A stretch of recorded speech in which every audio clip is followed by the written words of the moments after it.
A musical version of the classic children's story Charlotte's Web opens this week at the theater in the Votech High School. Welcome to This Week in East Brunswick. This edition features excerpts from the play and interviews with the Techniques Theater cast. The school bond referendum was defeated Tuesday by a margin of 1,001 votes. More on that and a review of the town council meeting held Monday night, later in the show. Also this week, information about a dinner honoring Dr. John Kopko, sponsored by the East Brunswick Education Foundation. A reminder from Judith Lebline that this is the last week to get in on the discount rates at Crystal Springs Family Aquatic Center. A quiz on your knowledge of animal trivia on your pet doctor. And greetings from Tiger Patrol number 61. But first, here's a look at programming next week on Channel 8. Challenge your muscles Monday morning at 10 with Lenore Kulik. That's on Look Great, Feel Great. Stories from the library for preschoolers follows at 10:30. Tuesday evening's lineup includes sports talk at 7:30 and a short special on lifeguarding at 8 o'clock. Composer and pianist Laurie Altman is the focus of the premiere edition of Amy Medford's Art Forms. Watch Wednesday night at 7:30 and hear Altman and bassist Ken Filiano in concert from Princeton. At 8 o'clock, it's The Arts, produced by the Middlesex County Cultural and Heritage Commission. Join us again next Thursday for This Week in East Brunswick at 7 and 8. And at 7:30, look for Patty Sullivan's Aging Aspects. Check the Community Bulletin Board for additional programming information. Hi, I'm Amy Fisher, and today I'm in the studio at the library with Judy Litt, who is the Secretary of the East Brunswick Education Foundation, and she is also a chairperson of a very special event. Judy, could you tell us what's ahead for us? Yes, thank you, Amy. The East Brunswick Education Foundation was looking for a way to involve the entire community in a social event. And we came up with the idea of sponsoring a dinner, so that would be a social evening that the whole community could be involved in. Then we decided the way to sponsor the dinner would be to honor someone who fosters and champions the goals of the foundation, which would include enhancing and enriching the programs offered to the students in East Brunswick. So we are going to be having what we're calling our Partner in Excellence Dinner on March 25th of this year. It's a Saturday night. It will be held at the Chateau, and we'll be honoring Dr. John Kopko, who is the superintendent of the East Brunswick Public Schools. Now, at the dinner, you're going to have also have dancing. Who will be music by? Yes, we're going to have dinner and dancing, because just a dinner itself wouldn't be much fun. So we thought, because we're involved with education, we asked different groups from the band and the orchestra at the high school. So we'll be having the string quintet during our cocktail hour, playing nice background and soft music, and we'll be having the jazz ensemble for music during the dinner itself, and there will be dancing, between courses and throughout the evening. And you also have a few speeches, I presume, about Dr. Kopko's contributions? Because we will be giving an award for our Partner in Excellence, yes, we will have some speakers. We're limiting the speakers, we're limiting the amount of time, because we don't want to make it tedious for people. We do want them to have fun. And because this is our first or our inaugural dinner, we want to make this an annual event in East Brunswick. So we feel if we keep speeches to a minimum, people will, like what they see, enjoy the evening, and want to come back and bring their friends again next year. And how can people come to the dinner? If they're interested in attending this year's dinner, there are two ways. They can either call Norma Comerford at 422-8345, or they can write her if they prefer to, just send a check or get information through the mail, and she's at 47 Louise Drive it's a Milltown mailing address, Milltown, New Jersey. And how much are the tickets for the dinner? The tickets are $40 per person, and that includes everything for the evening, and the proceeds will be used to benefit programs and enrich programs for the schools throughout the town. Okay, great. Well, we'll look forward to having a lot of fun at the dinner, and thank you very much. Thank you, Amy.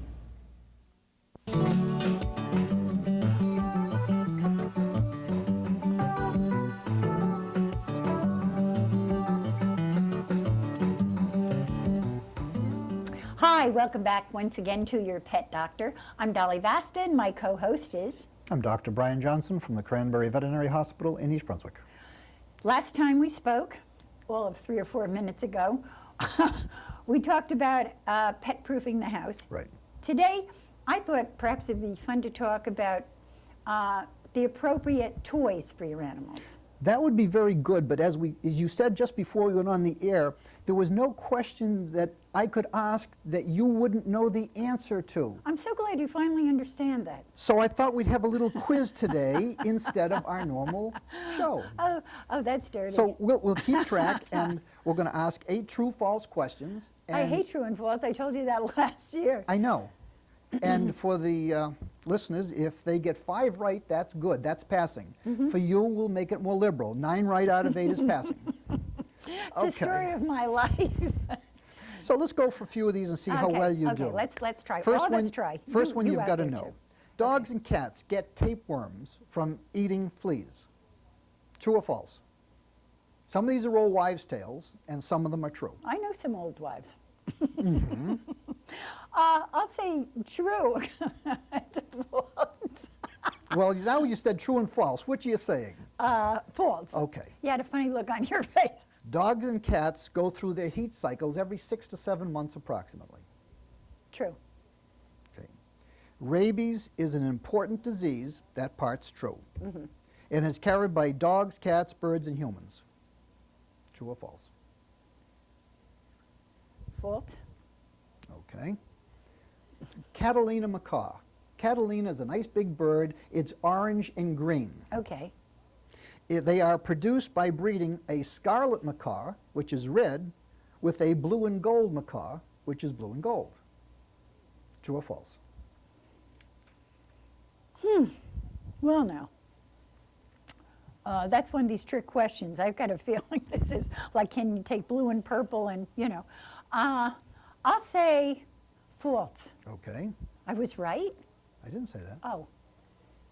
Heartworms in dogs. We're getting up to the heartworm season. Okay. Heartworms in dogs is transmitted from one dog to another by mosquitoes. False. Okay. The primary carrier of Lyme disease in dogs is the dog tick, which is most commonly found on them. False. Oh, wait a minute. I was thinking of the Lyme. Oh, wait a minute. Okay, false. I'll stay with it. If a purebred dog mates with a mixed breed or purebred of another breed, it will ruin it for future breedings. False. In the Siamese cat, the difference between the color of the body and the points is the outside temperature. Oh, that sounds like a real tricky thing. You really have a poker face. It's real hard to read the answer. I don't know. I really don't know anything about breeding cats either. Then we'll just consider that wrong. No. Okay, I'll say true. Okay. Well, you didn't do too swift. Dogs and cats do get tapeworms from eating fleas. That's how the tapeworm is transmitted. Oh, I thought it was from feces out in the yard. No, No? that's the other types of worms. Oh, see? Well, okay. Dogs Hey. and cats go through the heat cycle every 6 to 7 months. Dogs do. Cats go every 21 days. Speedy little creatures, aren't they? You blew 2 of them. Rabies is carried by dogs, cats, and humans, but is not carried by birds. Rabies will not affect birds. You lucked into that one. Catalina macaws. Yes, actually, you do produce a Catalina, which is an orange and green bird, by breeding a red one and a blue and gold. Okay. Heartworms in dogs is transmitted via the mosquito. That is the only means of transmission from one dog to another. I'm going to bring you some books so you can do some reading. The primary carrier of Lyme disease is not the dog tick, but the deer tick. See, I got that right. Well, you were lucky once in a while. That's true. I prefer to think of it as extreme intelligence. I call it wishful thinking. Keep reading. In purebred dogs, one mating will not affect another. If it does, a purebred dog gets out and mates with one, it will have no bearing on the next one. I got next that breeding. one right too. I remember that. And in Siamese cats, the points develop their color because the tissue is thin and cooler than the rest of the body, so that the dark colors of a Siamese cat is directly related to the extremities, which are cooler than the rest of the body. And I got that one right? So you get a grand total of 50%.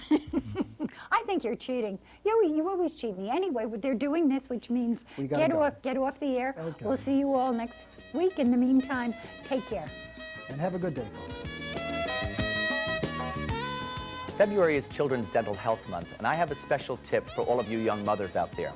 You know when you have to brush your children's teeth and they're sitting on the counter next to the sink and they're squirming around and you're trying to catch them with the brush?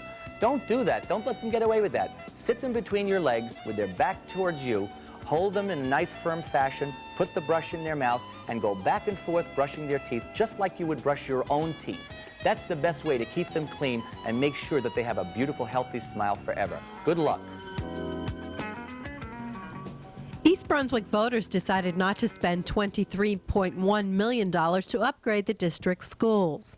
The vote came Tuesday night with 4,444 supporting the referendum and 5,445 against it. The plan called for renovations and upgrades in every school, computer labs and rewiring throughout the district, and money to help the system comply with the Americans with Disabilities Act. Supporters were clearly disappointed, but more residents decided that the plan should be rejected. The bonds would have increased taxes $21 in year 1, $63 in year 2, $94 in year 3, and $104 each year through year 30. The Board of Education must still come up with a plan and the money to comply with the Americans with Disabilities Act. The district will present the 1995 budget at a public hearing on April 5th in the library. That hearing will also be shown live on Channel 8. Residents will then vote on that budget on Tuesday, April 18th.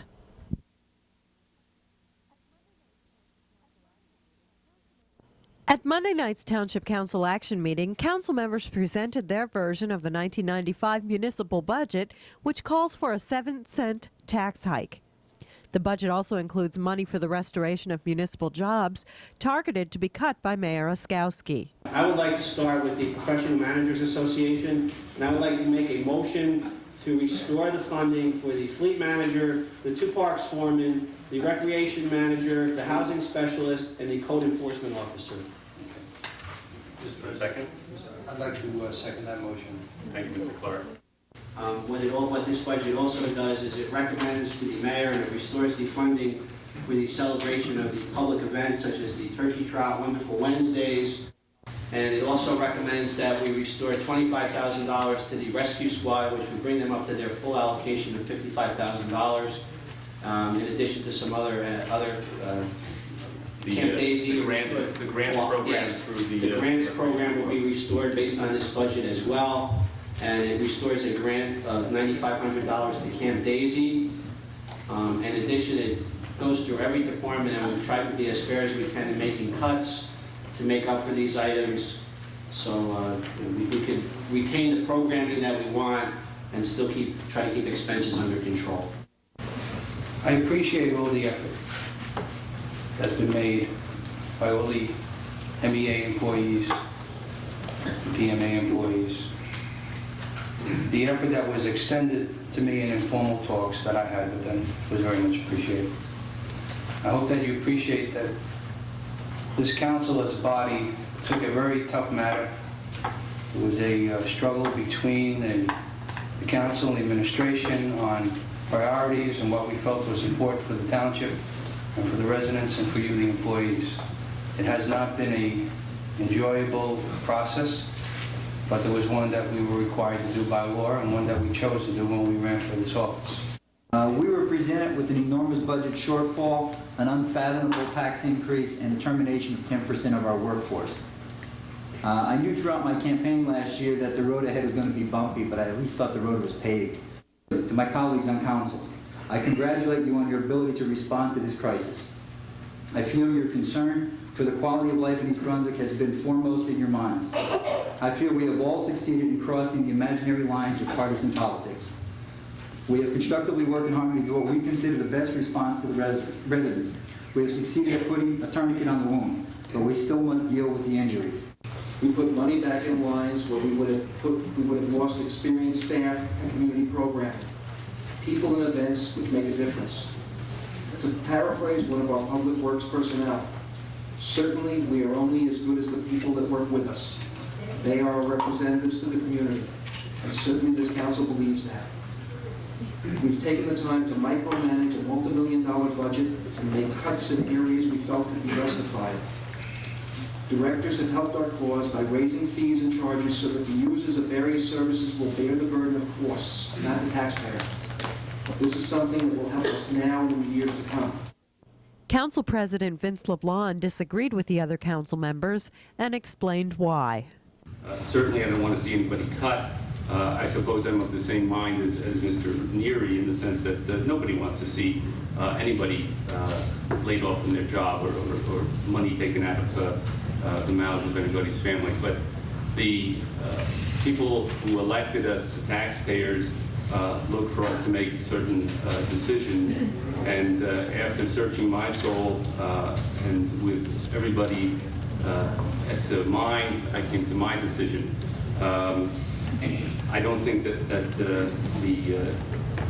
the budget really reflects what we need to have in there properly. It probably is more of a required increase to deal with what's necessary to run this township. But we're going to try and get by. And listening to what my other councilmen have said, I hope that's true. I hope that we all work together. I hope that the employees and management and the council as well can work together in making this work. But my view was that there should have been some economic concessions by the unions to bring the budget within the means of the taxpayer. Because the full number is $35,624,440, and that will be addressed then at March 27th is the public hearing, and April 10th is the adoption date. Mr. Stone, I have a question. In regards to this vote that is anticipated here tonight to be in favor of this, how soon will it be for the administration to get back to the council letting us know your position on it? The mayor's in Washington, Councilman. When he returns, this will be the first order of business. In the reports portion of the meeting, Township Attorney David Himmelman discussed an announcement made by Comcast Cable. Adrian Eisner, the township's cable television liaison, explained the details. The litigation involving Comcast, if you recall, we had filed, the council mayor authorized the filing of a petition with the Board of Public Utilities.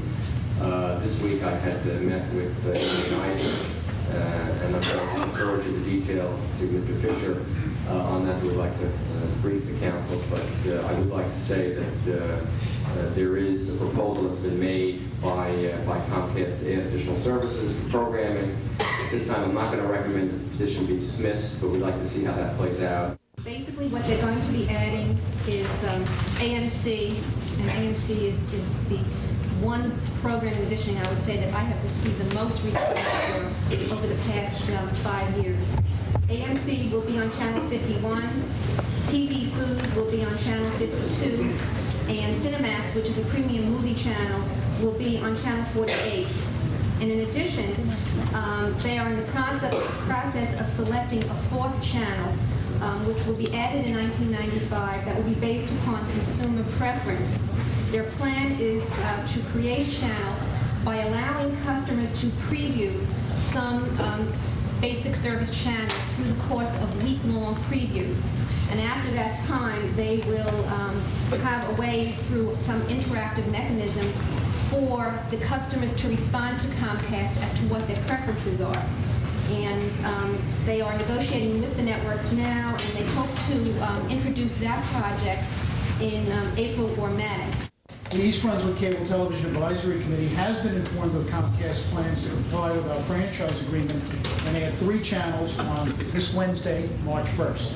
We eagerly await the plan's implementation, as well as David Himmelman's final review of their plans, and accordingly qualify the following remarks pending those events occur.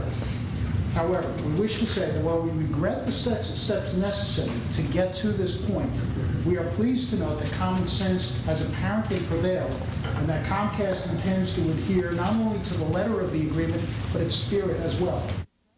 Also at Monday's meeting, residents continued to pressure the council for solutions to several problems associated with the Rainforest Restaurant and Nightclub. Lack of parking, parking in businesses that are not zoned to operate parking services, noise, and discrepancies in the original planning application are just some of the problems cited by residents since the Rainforest opened its nightclub a couple of months ago. The township's planning board is looking into the complaints. There's a meeting that's scheduled within 48 hours to discuss that issue and to clearly make recommendations with regard to parking. So that is, my understanding is you're absolutely correct that that is not permitted use for that facility.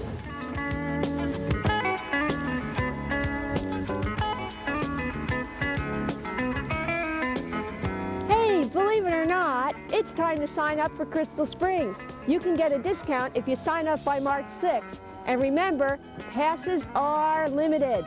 You don't want to be left out in the cold.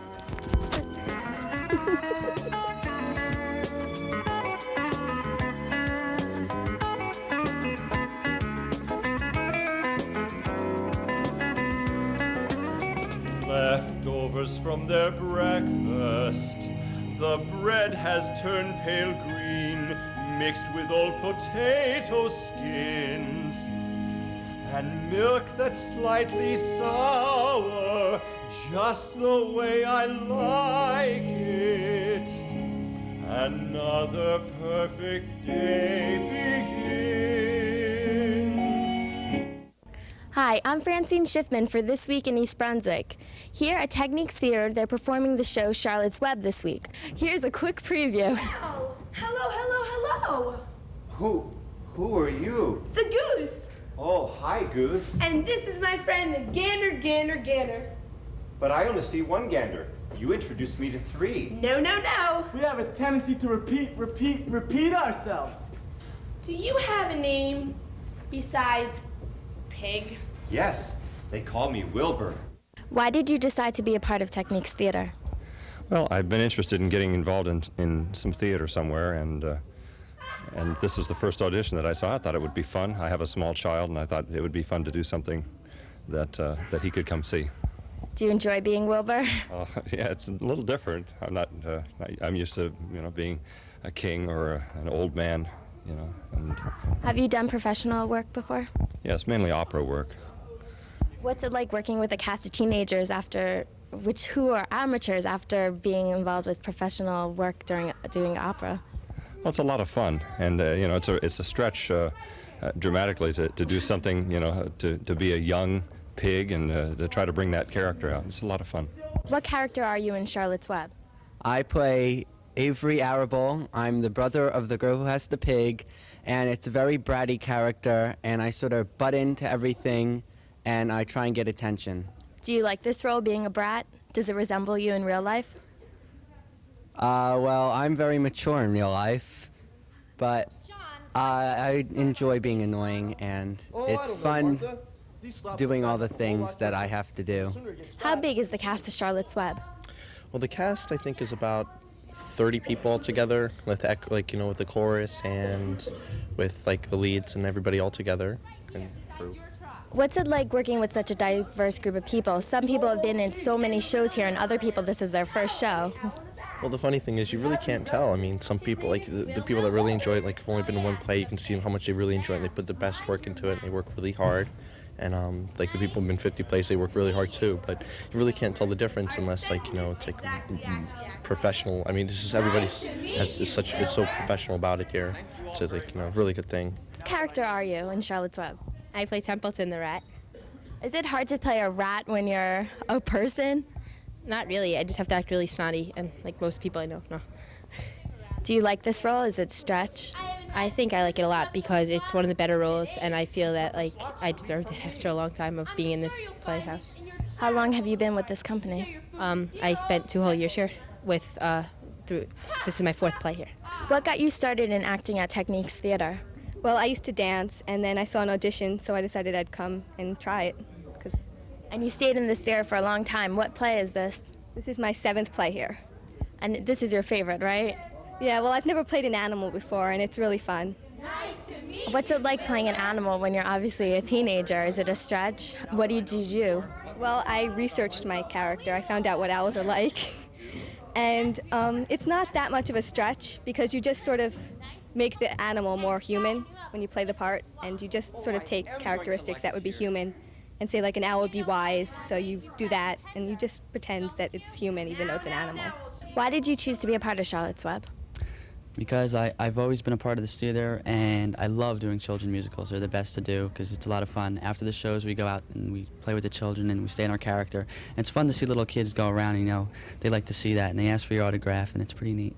So that's your favorite part, just seeing the children enjoying the show? Yeah, it's a lot of fun. Charlotte's Web is a great family show based on the story by E.B. White. Tickets are available at the door, or you could call 521-3156. Hope to see you there. Opposites will attract. In fact, we can be. This pact says we'll be. Who says we can be friends? Webelo's Pack number 61 Tiger Patrol came to visit the Channel 8 studio this week. Here they are. That's all for now. Thanks for watching.